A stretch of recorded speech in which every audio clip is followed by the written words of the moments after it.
Welcome back to ரேவ் Jai vlogs. ரொம்ப நாளாவே கேஸ்ட் அயர்ன்ல ஒரு பேன் வாங்கணும்னு திங்க் பண்ணிட்டு இருந்தேன். ஸோ இந்தியாலேருந்து வரும்போது இந்துஸ் வேலியில ஆர்டர் பண்ணி யுஏக்கு சேஃபா எடுத்துட்டு வந்துட்டேன். Not paid promotion.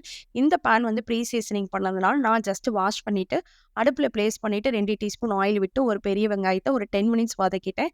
இப்போ இந்த பேன்ல இருக்க டஸ்ட் எல்லாமே ஆனியன்ல ஒட்டியிருக்கும். ஆனியனை ரிமூவ் பண்ணிட்டு பேன் அகைன் வாஷ் பண்ணிட்டேன். இனி இந்த பேன்ல நம்ம எல்லாமே குக் பண்ண ஆரம்பிக்கலாம்.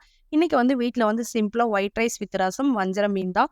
வஞ்சரம் மீன மஞ்சள் தண்ணீல நல்லா வாஷ் பண்ணி எடுத்துக்கிட்டேன். ஹோம்மேட் மசாலா தான் ரெடி பண்ணேன். 2 டீஸ்பூன் கடல மாவு, அரிசி மாவு, சோள மாவு, தேவையான அளவுக்கு உப்பு, மஞ்சள்தூள், மிளகாய்த்தூள், 1 டீஸ்பூன் ஜிஞ்சர் கார்லிக் பேஸ்ட், கொஞ்சமா பெப்பர், சீரகம், சோம்பு அரைச்சு அதையும் ஆட் பண்ணிக்கிட்டேன். தேவையான அளவுக்கு தண்ணி விட்டு மசாலா ரெடி பண்ணியாச்சு. வஞ்சரம் மீன நல்லா தடவி ஒரு 1/2 அன் ஹவர் ரெஸ்ட் விட்ட வாட்டி ஃப்ரை பண்ணா டேஸ்ட்டா இருக்கும். இந்த கேப்ல ரசம் வச்சாச்சு. தென் அடுப்புல வந்து இந்த பேன பிளேஸ் பண்ணிட்டு 2 டீஸ்பூன் ஆயில் விட்டுட்டு வஞ்சரம் மீன வந்து போட்டு ஒரு 10 மினிட்ஸ் லோ ஃப்ளேம்ல நல்லா வேக வச்சு எடுத்தீங்கன்னா, வஞ்சரம் மீன் ரெடி.